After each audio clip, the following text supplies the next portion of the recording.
महादेवी महाशक्तिं भवानीं भववल्लभां भवातिभञ्जनकरीं वन्दे त्वां लोकमातरं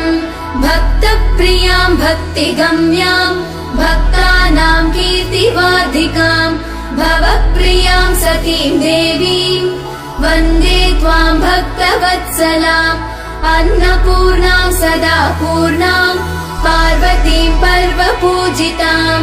महेश्वरीं वृषारूढां वन्दे त्वां परमेश्वरीं कालरात्रिं महारात्रिं मोहरात्रिं जनेश्वरीं शिवकान्तां शम्भुशक्तिं वन्दे त्वां जननीमुमां जगत्कर्त्रीं जगद्धात्रीं जगत्संहारकारिणीं मुनिभिः